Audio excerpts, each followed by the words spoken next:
नमस्कार दोस्तों, स्वागत है आपका स्टडी फॉर सिविल सर्विसेज में। वीडियो को पूरा देखिए। कोई भी आपका फीडबैक है, कोई सजेशन है, तुरंत वीडियो में कमेंट करके जरूर बताइए। अच्छा लगे तो वीडियो लाइक जरूर कर लीजिए और ऐसे वीडियो लगातार फ्री में पाने के लिए चैनल को तुरंत सब्सक्राइब कर लीजिए और बेल आइकन को जरूर टैप कर लीजिए ताकि आगे भी सारे वीडियो आपको मिलते रहे। यूट्यूब में फॉलो करते हैं तो प्लीज ये वाला फ्री टेलीग्राम चैनल जरूर ज्वाइन कर लीजिएगा। सारे नोटिफिकेशन, सारे अपडेट यहीं पे आते हैं, ध्यान रखिएगा। स्टडी फॉर सिविल सर्विसेज का कोई भी पेड ग्रुप अगर आपको ज्वाइन करना है तो सिर्फ 856480560660897523864455 यही नंबर है हमारे, सिर्फ जहां पे कॉल या व्हाट्सएप कर सकते हैं। इंस्टाग्राम पे हमारा पेज जरूर फॉलो कर लीजिएगा, studyforcivil.services है। ट्विटर पे हमको जरूर फॉलो कर लीजिएगा, @studyforcivils है। सारे क्वेश्चन अटेम्प्ट करिए और स्कोर अपना तुरंत कमेंट करके बताइए। यूपीपीसीएस प्रीलिम्स एग्जामिनेशन 2022 के लिए एमसीक्यू सीरीज जो हम देख रहे हैं उसको कंटिन्यू करते हैं आज के फर्स्ट क्वेश्चन के साथ। तो पहला प्रश्न हमारा है कि लोकपाल एवं लोकायुक्त अधिनियम 2013 पर राष्ट्रपति द्वारा हस्ताक्षर कब किया गया था। ठीक है, तो कोई भी एक्ट आपको पता ही होगा कि अगर उसको बिल जो भी है उसको एक्ट बनना है तो उसको 3 चरणों में पास होना होता है, लोकसभा, राज्यसभा और प्रेसिडेंट। ठीक, तो यहाँ पे अगर हम देखेंगे लोकपाल और लोकायुक्त एक्ट की, तो पिछले वीडियो में भी शायद हमने इसके बारे में क्वेश्चंस देखे थे।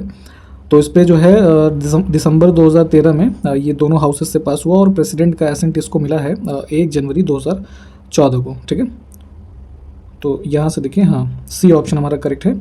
और बाकी ये जो कमेंसमेंट की डेट इसकी मानी जाती है वो 16 जनवरी 2014 है। ठीक है, तो इसको भी ध्यान रखें, ऑप्शन सी जो है ये करेक्ट है।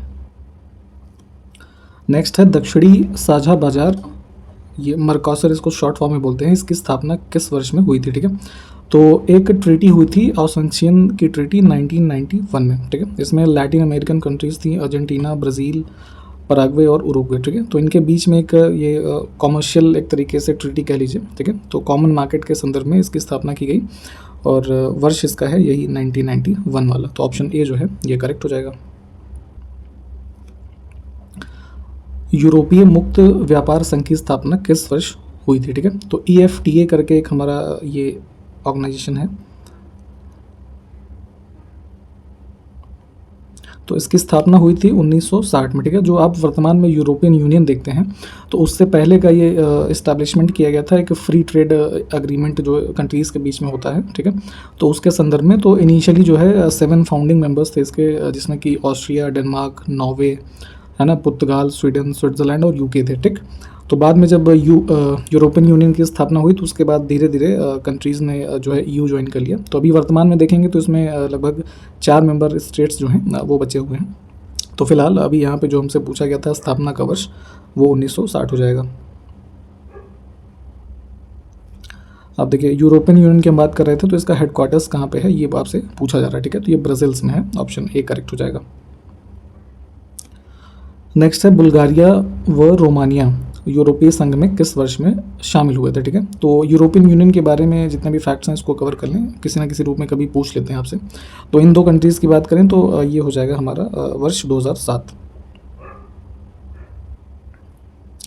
अगला है 2013 में क्रोएशिया यूरोपीय संघ का इनमें से कौन सा नंबर का सदस्य जो है बना है। ठीक, तो क्रोएशिया का वर्ष देख लीजिए, 2013 में सम्मिलित हुआ और ये 28वां राष्ट्र था। तो सी ऑप्शन करेक्ट हो जाएगा। अगला है यूरोपीय केंद्रीय बैंक की स्थापना कब की गई थी। ठीक है, तो यूरोपियन यूनियन के जो प्रिंसिपल ऑर्गन्स हैं उसमें से जो उनके 7 इंपॉर्टेंट इंस्टीट्यूशंस हैं उसमें से एक यूरोपीय सेंट्रल बैंक है ना। इसकी स्थापना हुई थी वर्ष 1998 में। ठीक है, सी ऑप्शन करेक्ट हो जाएगा। चूँकि इनके मेंबर नेशंस के बीच में कॉमन करेंसी जो यूरो है ये यूज़ होती है, तो इन सबसे संदर्भित इसकी स्थापना की गई थी और इसका जो हेडक्वार्टर है फ्रैंकफर्ट जर्मनी में है। तो इसको भी ध्यान रखें, सी ऑप्शन करेक्ट है। अगला है कि यूरोपीय परमाणु ऊर्जा समुदाय की स्थापना 1958 में हुई थी, इसका मुख्यालय कहाँ पर स्थित है। तो European atomic energy community establish हुई थी 1958 में, पहले तो ये ध्यान रखें। और इसका जो हेडक्वार्टर हमसे पूछा जा रहा है ये है ब्राज़ील्स में, है ना, ऑप्शन ए करेक्ट हो जाएगा हमारा। ठीक, अगला है राष्ट्रों का राष्ट्रमंडल यानी कि कॉमनवेल्थ ऑफ नेशंस जो है ना, इसका मुख्यालय लंदन में स्थित है और इसकी स्थापना का आपसे वर्ष पूछा जा रहा है। ठीक है, तो कॉमनवेल्थ बेसिकली एक वॉलंटरी एसोसिएशन है जिसमें कि अभी ये वर्तमान में देखेंगे तो 54 इंडिपेंडेंट नेशंस जो हैं इसके सदस्य हैं और ये इस्टेब्लिश हुआ था 1931 में। ठीक है, सी ऑप्शन करेक्ट हुआ। अगला है कि राष्ट्रमंडल सम्मेलन प्रति 2 वर्ष बाद आयोजित किया जाता है। इस संगठन के महासचिव का कार्यकाल कितने वर्ष का होता है ये बताना है। ठीक है, तो यहाँ पे देखेंगे तो कॉन्फ्रेंस जो है हमारी प्रति 2 वर्ष पे होती है, और जो टर्म होता है सेक्रेटरी जनरल का ये होता है 4 वर्ष का। ठीक है, बी ऑप्शन करेक्ट होगा हमारे यहाँ से। अगला देखें कि राष्ट्रमंडल के सदस्य देशों में कौन सा देश कभी ब्रिटिश साम्राज्य का उपनिवेश नहीं था। ठीक है, तो ब्रिटिश एम्पायर की कॉलोनी कोई नहीं था, या कह लीजिए कि जैसे इंडिया भी था तो ब्रिटिशर्स की कॉलोनी रहा। तो मैक्सिमम देखेंगे तो यहाँ पे कई सारे नेशंस ऐसे मिलेंगे आपको कॉमनवेल्थ के अंदर जो कभी ना कभी ब्रिटिशर्स की कॉलोनी रहे थे। तो इनमें देखेंगे तो यहाँ पे रवांडा और मोजाम्बिक, ठीक है, these are never been colonies of Britishers. ठीक है, तो ऑप्शन हमारा सी जो है ये करेक्ट हो जाएगा। जैसे अभी देखेंगे तो लेटेस्ट जो हमारा कॉमनवेल्थ का मेंबर है ये रवांडा ही है ना, ये 2009 में शामिल हुआ था इसमें। ठीक, नेक्स्ट है कि नॉन अलाइनमेंट मूवमेंट जो है गुट निरपेक्ष आंदोलन की स्थापना 1961 में कहाँ पर की गई थी। ठीक है, तो ऑप्शन इसका ए जो है बेलग्रेड, ये करेक्ट हो जाएगा। आपसे 2 प्रश्न यहाँ पे ये है कि नॉन अलाइनमेंट मूवमेंट का जो सम्मेलन होता है हमारा कितने वर्ष के बाद आयोजित होता है, पहला तो ये बताइए। दूसरा, फाउंडिंग मेंबर्स जो थे इसके वो कौन थे। ठीक है, ये 2 प्रश्न के उत्तर आप बताइए हमें। अगला है हथियारों की अंतर्राष्ट्रीय बिक्री के विनियमन के लिए आर्म्स ट्रेड ट्रीटी किस वर्ष लागू हुआ था। ठीक है, तो एक मल्टीलेटरल ट्रीटी है हमारी आर्म्स ट्रेड ट्रीटी, है ना। तो इसका जो यहाँ पे इसको साइन किया गया था 2013 में, है ना, और ये फोर्स में है हमारा दिसंबर 2014 से। ठीक है, तो यही आपसे पूछा गया जितने भी हमारे इंटरनेशनल लेवल पे कन्वेंशनल वेपन्स हैं, है ना, इनके रेगुलेशन से संबंधित है ये। तो इसमें से सी ऑप्शन जो है ये करेक्ट हो जाएगा। एमनेस्टी इंटरनेशनल को शांति का नोबेल किस वर्ष प्रदान किया गया था। ठीक है, तो एक एनजीओ जो हमारा ये है एमनेस्टी इंटरनेशनल, काफ़ी चर्चा में रहता है, कई बार जैसे इंडेक्सेस वगैरह भी निकालते हैं। तो इनको यहाँ पे नोबेल पीस प्राइज़ मिला है वर्ष 1977 में, है ना, सी करेक्ट हो जाएगा। अगला है एमनेस्टी इंटरनेशनल को एमनेस्टी इंटरनेशनल का मुख्यालय लंदन में स्थित है, इसकी स्थापना किस वर्ष हुई थी ये बताना है हमको अगले प्रश्न में। तो ये एस्टैब्लिश किया गया था 1961 में। ठीक है, ये सी ऑप्शन हमारा यहाँ से करेक्ट हो जाएगा। अगला प्रश्न कि टी राजा कुमार को वित्तीय कार्रवाई कार्यबल FATF जो है ना, फाइनेंशियल एक्शन टास्क फोर्स, तो इसका अध्यक्ष अभी नियुक्त किया गया है। अब आपसे पूछा यह जा रहा है कि FATF का जो है मुख्यालय ये कहाँ पर स्थित है। ठीक है, तो इसकी बात करें तो पेरिस में इसका जो है हेडक्वार्टर हमारा स्थित है, फ्रांस के अंदर। ठीक है, बी ऑप्शन करेक्ट हो जाएगा। और जो टी राजा कुमार हैं ये अभी वर्तमान में मिनिस्ट्री ऑफ होम अफेयर्स जो है यहाँ पे एक सलाहकार हैं और संबंधित हैं ये सिंगापुर से। ठीक है, और यहीं पे FATF जो है इसके बारे में आप जानते ही होंगे कि 1989 में जो हमारा G7 कंट्रीज़ हैं इनके द्वारा इस्टेब्लिश किया गया था इसको, जो टेरर फाइनेंसिंग है, मनी लॉन्ड्रिंग, इन सबको रोकने और इनकाउंटर करने के लिए। ठीक, तो अगला देखते हैं। भारत की सबसे बड़ी भगवान बुद्ध की महापरिनिर्वाण मुद्रा में मूर्ति का निर्माण जो है कहाँ पर किया जा रहा है। ठीक है, तो ये हमारा बोध गया में जो है इसको बिल्ड किया जा रहा है, ऑप्शन ए करेक्ट हो जाएगा। क्विट योर वे थीम के साथ नो स्मोकिंग डे 2022 किस दिन मनाया गया है। ठीक है, तो थीम यहाँ से देख लीजिएगा, क्विट योर वे है और ये हमारा डेट है 9 मार्च।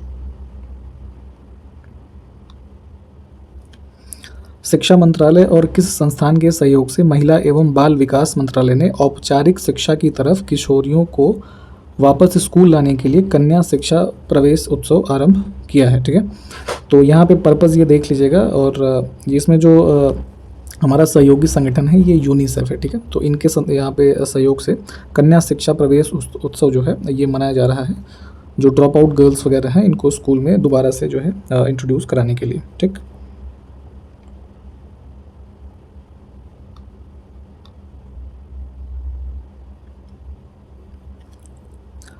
नेक्स्ट है CCI ने HSBC asset management India private limited द्वारा L&T इन्वेस्टमेंट मैनेजमेंट लिमिटेड की कितने प्रतिशत शेयर पूंजी के अधिग्रहण को मंजूरी दी है। ठीक है, तो अभी हाल ही में जो है हमारा जो CCI है कॉम्पिटिशन कमीशन ऑफ इंडिया, इन्होंने अप्रूव किया था 100% एक्विजिशन जो है ना, किसका, ये जो हमारा L&T है ना, L&T इन्वेस्टमेंट मैनेजमेंट इसमें जो है HSBC एसेट मैनेजमेंट जो है ये अधिग्रहण करेंगे। तो इसमें हमारा जो डी ऑप्शन है ये करेक्ट होगा, ठीक है। 100% यहाँ पे जो शेयर कैपिटल है इसके एक्विजिशन की अप्रूवल दी गई है।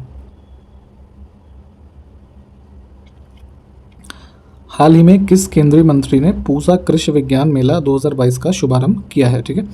तो यहाँ पे एक फेयर समझ लीजिए, मेला पूसा कृषि विज्ञान मेला इसका आयोजन किया गया दिल्ली में, और इसमें जो मिनिस्टर ऑफ स्टेट हैं एग्रीकल्चर मिनिस्टर, ठीक है, इन्होंने इसको इनॉग्रेट किया है कैलाश चौधरी जी ने, ठीक। और इस जो हमारा ये मेला है इसमें जो डिफरेंट अलग अलग स्टेट के फार्मर्स हैं, वुमेन एंटरप्रेन्योर्स हैं, स्टार्टअप्स हैं, है ना, फार्मर प्रोड्यूस ऑर्गेनाइजेशंस हैं, इन सब ने पार्टिसिपेट किया था। तो हमारा ए ऑप्शन जो है ये करेक्ट होगा। अगला है सांख्यिकी और कार्यक्रम कार्यान्वयन मंत्रालय के नवीनतम आंकड़ों के अनुसार मौजूदा कीमतों पर प्रति व्यक्ति शुद्ध राज्य घरेलू उत्पाद के मामले में कौन सा राज्य जो भारत का है पहले स्थान पर है देश में, ठीक। तो इसमें कुल मिला के ये है कि जो हमारे करंट प्राइसेस पे जो नेट स्टेट डोमेस्टिक प्रोडक्ट है ना, वो किस राज्य की फर्स्ट है। तो ये इसमें फर्स्ट प्लेस पे है तेलंगाना, ठीक है। ऑप्शन हमारा सी करेक्ट हो जाएगा। इसमें उत्तर प्रदेश की रैंकिंग कितनी है आप ये बताइए हमें।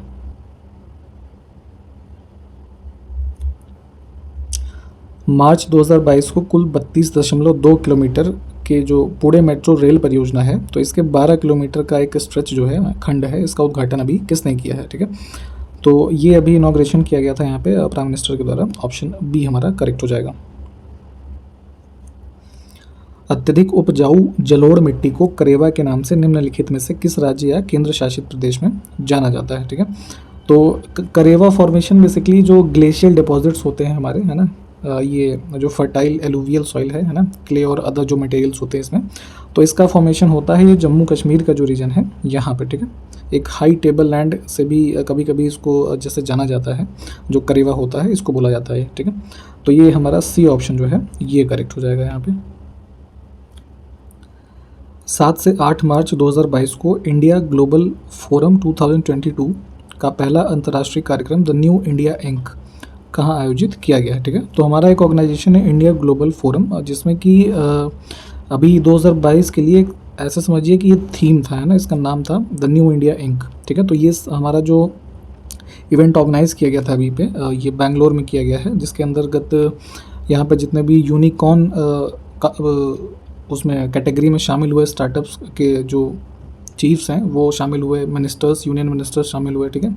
और भी तमाम तरीके के जो पॉलिसी मेकर्स और ग्लोबल बिजनेस लीडर्स हैं उन सबका एक तरीके से सम्मेलन आयोजित किया गया, ठीक है।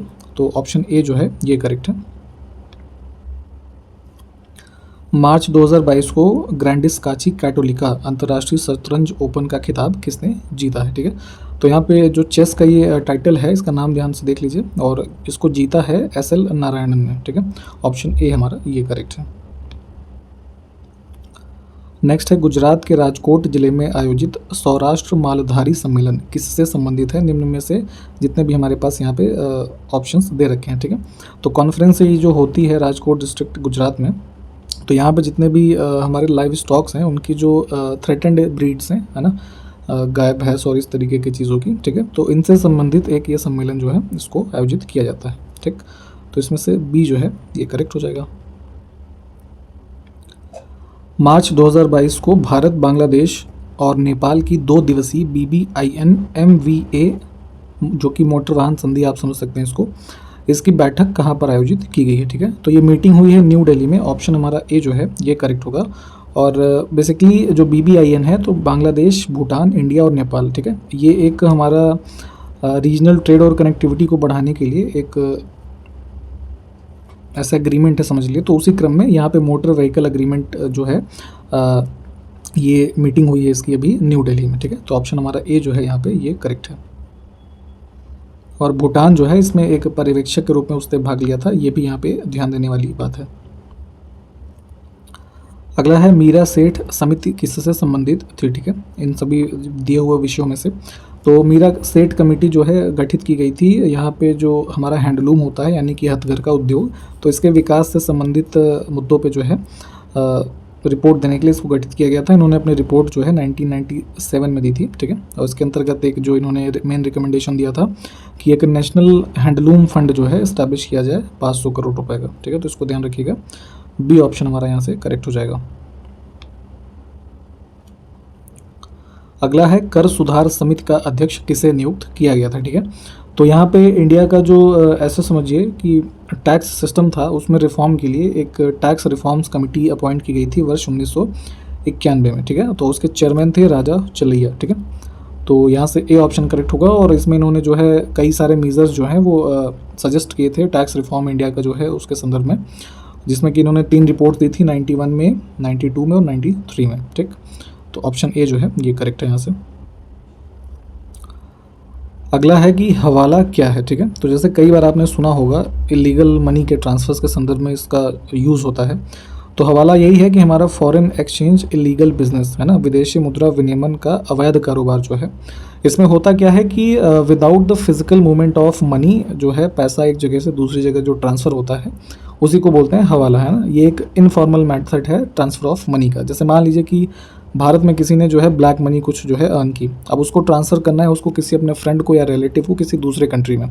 तो इनका एक ये सिस्टम होता है ट्रांजैक्शन का, जिसमें कि ये यहाँ के एक ब्रोकर से संपर्क करेंगे और वो कुछ ऐसा पासवर्ड बताएगा जो वहाँ पे रिसीवर है अगली कंट्री में। तो यहाँ का पैसा जो है वो सिर्फ इस जो ब्रोकर है उसको मिल गया और वो अपने कुछ कम्युनिकेशन के मीडियम्स के माध्यम से अगले जो बी कंट्री है वहाँ पे जो रिसीवर है उनको वहाँ की जो करेंसी है, या मान लीजिए इंडियन करेंसी चूँकि जैसे वहाँ चल नहीं रही है तो उस करेंसी में उनको वहाँ पे वो वैल्यू ऑफ मनी मिल जाएगी। तो कुछ इस तरीके का इनफॉर्मल सिस्टम होता है। जैसे इन्हीं सब चीज़ों को, ये इलीगल जो ट्रांजैक्शन होते हैं इसको रोकने के लिए जैसे FATF हमारा है, इसकी स्थापना हुई थी, है ना। तो मनी लॉन्ड्रिंग के केसेस और जो टेरर फाइनेंसिंग होते हैं उसमें ये सब चीज़ों का काफ़ी उपयोग होता था। तो FATF भी इसी क्रम में इस्टेब्लिश किया गया था। तो ऑप्शन हमारा फिलहाल जो सी है ये करेक्ट हो जाएगा। अगला है कि ग्रेशम का नियम इनमें से किससे संबंधित है, ठीक है। Gresham's law is related to circulation of currency. Option A हमारा जो है ये करेक्ट हो जाएगा। इसमें बेसिकली सिंपल सा ऐसा कॉन्सेप्ट ये होता है ग्रेशम्स लॉ का कि मान लीजिए डेफिनेशन तो जैसे ये है कि बुरी मुद्रा जो होती है वो अच्छी मुद्रा को प्रचलन से बाहर कर देती है, ठीक है। इसका मतलब ऐसे समझिए कि मान लीजिए आपके पास 100 रुपये के नोटों की एक पुराने नोटों की जो है बंडल है और एक नए नोटों का है, ठीक। तो मानवीय प्रकृति ये है कि वो पुराना नोट जो है उसको खर्च करेगा, है ना। और जो पुराना नोट है वो आपके पास आपके घर में ही होगा। तो मार्केट के सर्कुलेशन में इसी तरीके से देखेंगे तो जो ओल्ड करेंसी है ना, पुराने नोट हैं, उनका प्रचलन आपको मार्केट में ज़्यादातर दिखेगा, नए नोट कम दिखेंगे। तो यही होता है ग्रेशम का नियम, है ना। ऑप्शन और सेम यही जो है वो मान लीजिए कॉइन्स है उनके संदर्भ में भी यही है कि नए सिक्के आपको कम देखने को मिलेंगे, पुराने जो हैं वो ज़्यादा देखने को मिलेंगे। शून्य आधारित बजट शब्द को किसने दिया था, ठीक है। तो यहाँ पे 1960s के टाइम पीरियड में ये पीटर पायर जो हैं इन्होंने इस टर्म को यहाँ पे दिया है। इसका मतलब ये होता है कि जीरो बेस्ड बजट जो होते हैं वो जो हमारे ट्रेडिशनल बजट्स होते हैं उनसे एक तरीके से डिफरेंट हैं। इसमें कोई भी बेस यूज़ नहीं किया जाता है, ऐसे समझिए। मतलब एक शुरुआत से स्टार्टिंग की जाती है किसी भी पर्टिकुलर ईयर के बजट के लिए। जैसे कि हमारे ट्रेडिशनल जो बजट्स होते हैं वो उसके जो प्रीवियस बजट होते हैं उन पे बेस्ड होते हैं, ठीक है। और यहाँ पे जो है एक तरीके से फ्रेश जो हमारा एक्सपेंडिचर का ये सब जो एस्टिमेट्स है वो सब लगाए जाते हैं इसके ज़ीरो बेस्ड बजट के अंदर, ठीक है। अब यहीं पे भारत के संदर्भ में देखें तो भारत में शून्य आधारित बजट प्रणाली जो है कब अस्तित्व में आई। तो इंडिया में इसको यहाँ पे अडॉप्ट किया गया है। एक जो एक्सपेंडिचर बजट होता है हमारा उसको एस्टिमेट करने के लिए ज़ीरो बेस्ड बजट ये स्टार्ट किया हमने यहाँ पे 1983 में, है ना। यहाँ से इसको शुरू किया है। तो बी ऑप्शन हमारा करेक्ट हो जाएगा। नरसिम्हन समिति ने देश में बैंकिंग ढांचे को कितने स्तरीय बनाने की सिफारिश की थी, ठीक है। तो नरसिम्हन कमेटी जो 1991 में कॉन्स्टिट्यूट की गई, तो उन्होंने बैंकिंग सेक्टर्स में जो देखेंगे तो बैंकिंग को जो है 4 लेवल्स में रेकमेंड किया था कि ऐसा स्ट्रक्चर कुछ बैंकिंग का बनाया जाए भारत में, जिसके अंतर्गत कि सिर्फ जो 3 से 4 ऐसे बड़े बैंक हों, बस उनकी संख्या हो। जैसे SBI हो गया, है ना, PNB हो गया, इस तरीके के 3-4 बैंक हों सिर्फ। और रूरल लेवल पे जो हमारे RRBs हैं, है ना, वो एग्रीकल्चरल एक्टिविटीज़ से संबंधित जो चीज़ें हैं उनमें संबंधित हो। तो कुछ इस तरीके से यहाँ पे इन्होंने सिफारिश की थी। तो डी ऑप्शन जो है इसको चूज़ करते हैं। निजी क्षेत्र में भारत का पहला निर्यात प्रोसेसिंग क्षेत्र कहाँ स्थापित किया गया? ठीक है, तो एक्सपोर्ट प्रोसेसिंग जोन की अगर बात करें तो प्राइवेट सेक्टर के अंतर्गत इंडिया का जो पहला हमारा ये जोन है ये कांडला है ना, गुजरात के अंदर। इसको 1965 में जो है सेटअप किया गया था। ऑप्शन सी हमारा करेक्ट हो जाएगा। अगला है कि लघु उद्योग विकास बैंक यानी कि जो हमारा सिडबी है ना, small industries development bank of India, इनका मुख्यालय आपसे पूछा जा रहा है, तो ये उत्तर प्रदेश के लखनऊ में स्थित है। सी ऑप्शन करेक्ट होगा।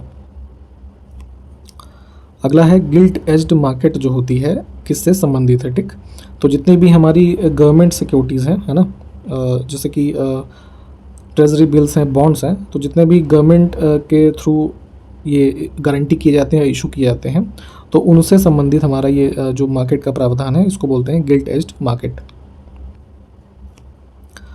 भारत में विदेशी मुद्रा प्रबंधन अधिनियम फेमा जो है किस वर्ष लागू किया गया था? ठीक है, तो फॉरेन एक्सचेंज से संबंधित यहाँ पे एक्ट हमारा बनाया गया था। इसमें पहले एक हमारा एक्ट होता था फॉरेन एक्सचेंज रेगुलेशन एक्ट है ना, उसको रिप्लेस किया था इसने फेमा ने 1999 में। ऑप्शन सी हमारा जो है इसको करेक्ट कर लेंगे हम।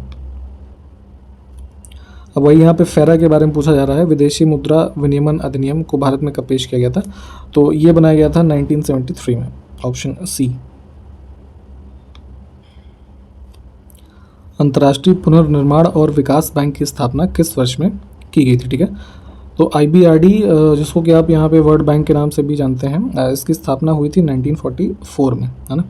ऑप्शन डी जो है ये करेक्ट हो जाएगा। अंतर्राष्ट्रीय पुनर्निर्माण और विकास बैंक किस बैंक द्वारा प्रशासित एक विकास बैंक है? ठीक है, तो ये यहाँ पे एडमिनिस्ट्रेशन जो है इसका होता है यही वर्ल्ड बैंक के द्वारा। ऑप्शन ए हमारा जो है ये करेक्ट हो जाएगा। अगला है Indian economic planning in its broader setting. इस पुस्तक को जो है किसने लिखा है ये पूछा जा रहा है। तो 1958 की ये बुक है गुरनार मिडल की। ऑप्शन ए हमारा जो है ये करेक्ट होगा। अगला है राष्ट्रीय परिवार स्वास्थ्य सर्वेक्षण जो हमारा national family health survey 5th अभी रिपोर्ट आई थी, इसके हिसाब से कौन सा राज्य पूर्ण टीकाकरण के 90.5% के साथ पूर्ण टीकाकरण कवरेज में राष्ट्रीय स्तर पर इस सूची में सबसे ऊपर है? ठीक है, तो मिशन इंद्रधनुष के अंतर्गत जो हमारा इम्यूनाइजेशन का कवरेज है, तो यहाँ पे मोर देन 90.5% के साथ देखेंगे तो ओडिशा जो है ये फर्स्ट प्लेस पे है इस पूरे हमारे सूची में। तो यहाँ से बी ऑप्शन करेक्ट हो जाएगा। हाल ही में दुनिया का सबसे बड़ा मोबाइल फ़ोन मेला मोबाइल वर्ल्ड कांग्रेस 2022 का आयोजन किस देश में किया गया? ठीक है, तो मोबाइल फ़ोन्स के संदर्भ में दुनिया का सबसे बड़ा ये फेयर है मोबाइल वर्ल्ड कांग्रेस। इसका आयोजन अभी किया गया था यहाँ पे फरवरी एंड और मार्च के स्टार्टिंग में 2022 का आपका जो है ये स्पेन में है ना, बार्सिलोना में। ऑप्शन सी करेक्ट है। हाल ही में किस देश में भारत के राजदूत मुकुल आर्य का निधन हो गया है? ठीक है, तो पैलेस्टीन में यहाँ पे जो है एम्बेसडर थे इंडिया के मुकुल आर्य, इनका निधन हुआ है। अब इसमें कॉज तो ये बताई जा रही थी कि नेचुरल डेथ है और इनकी जो बॉडी है ऑफिस प्रेमाइसेस में ही प्राप्त हुई थी। ठीक है, तो ऑप्शन डी जो है ये हमारा करेक्ट हो जाएगा। और इसी प्रश्न के साथ ये वीडियो भी समाप्त करते हैं। अभी अगले वीडियो में मिलेंगे आपसे। नमस्कार, जय हिंद।